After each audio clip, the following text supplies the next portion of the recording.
Hello बच्चों, कैसे हैं आप। आज मैं आपको संक्रमण धातु यानी कि डी और एफ ब्लॉक के जो तत्व हैं इनके परिचय की बात करूंगा। इसमें क्या क्या आते हैं और कितना मार्क्स बोर्ड ने डिसाइड किया है, ये सारी चीजें मैं आपको बताऊंगा। तो बेटा देखो, सबसे पहले तो जो डी ब्लॉक के तत्व है इसका जो अंक निर्धारित है वो 3 मार्क्स का क्वेश्चन आता है। तो सिर्फ 3 मार्क्स से क्वेश्चन आएंगे और इसमें कुछ बेसिक चीज ही आता है, बहुत ज्यादा टफ नहीं है। चैप्टर थोड़ा सा पार्ट है, उसे लर्न करना है। अगर आप उस पार्ट को लर्न कर लेते हैं तो चैप्टर बहुत ही इजी हो जाएगा और 3 मार्क्स आपके इजीली मिल जाएंगे। अब मैं आपको बताता हूं कि क्या चीज आएगी एग्जाम में। मैं यहाँ पे वही चीज लिखूंगा जो आपको एग्जाम में आएगी। तो सबसे पहला है सामान्य लक्षण। सामान्य लक्षण। अब तुम्हें जो लर्न करना है सामान्य लक्षण को ही ज्यादातर फोकस करना है। मैक्सिमम क्वेश्चन इसी से आ जाएंगे।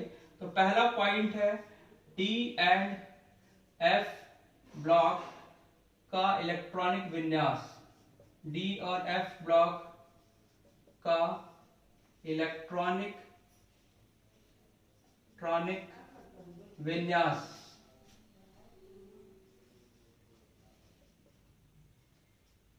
दूसरा जो तुम्हें पढ़ना है इसमें वो है अनुचुंबकी तथा प्रतिचुंबकी यौगिक।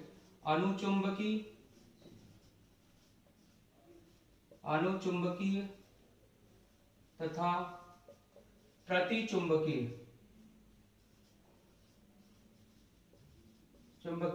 यौगिक। मतलब डायमैग्नेटिक और पैरामैग्नेटिक कंपाउंड किसे कहते हैं, यही आपको बस पता होना चाहिए।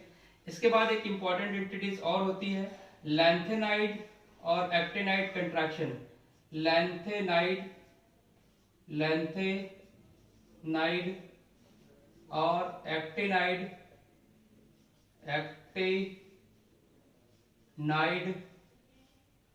संकुचन।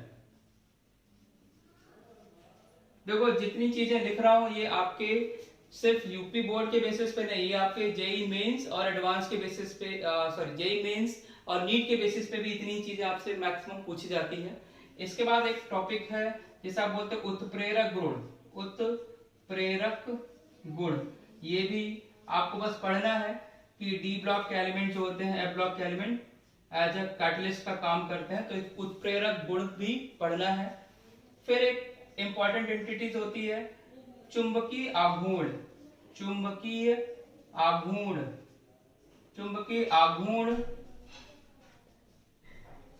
आघूर्ण को बेटा आप म्यू से बताते हैं और इसका फार्मूला होता है अंडर में n+2। तो इसका यूनिट होता है बोहर मैग्नेट्रॉन, बीएम जिसको बोलते हैं। जो n जो है बेटा ये अयुग्मित इलेक्ट्रॉन की संख्या है, अयुग्मित इलेक्ट्रॉन की संख्या है। तो बस इस पे डायरेक्ट फार्मूला बेस्ड क्वेश्चन आता है आपको।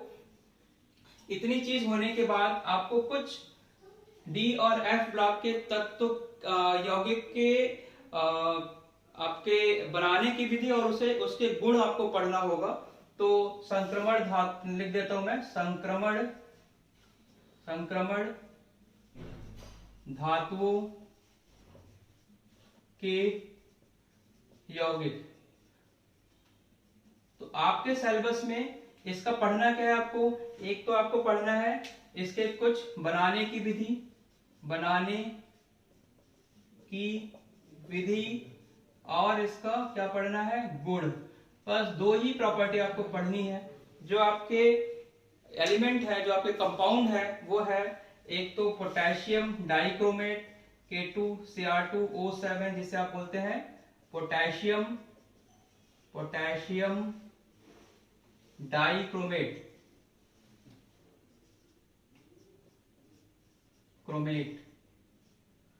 दूसरा होता है KMnO4 इसे बोलते हैं पोटेशियम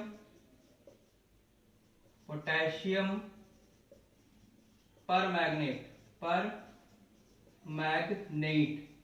तो बस बेटा इस पूरे चैप्टर में इतनी ही चीजें आपको पढ़नी है।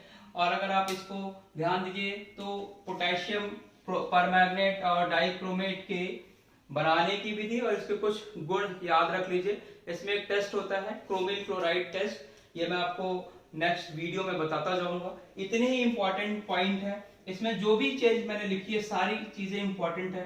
मैक्सिमम क्वेश्चन जो आते हैं उसको मैं फिर से टिक कर दे रहा हूँ।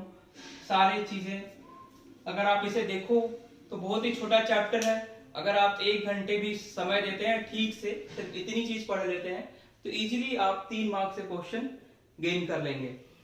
अगर आपको ये अच्छा लगे और आपको लगता है कि इससे रिलेटेड, केमिस्ट्री से रिलेटेड मैं आपको और वीडियो बनाऊं और तो आप अपने कमेंट बॉक्स में जरूर लिखिए कि किस टॉपिक पे आपको वीडियो चाहिए और उसमें मैं आपकी किस तरह से हेल्प कर सकता हूँ। ये सारी चीजें आप बताइए सो दैट आपकी केमिस्ट्री इंप्रूव हो।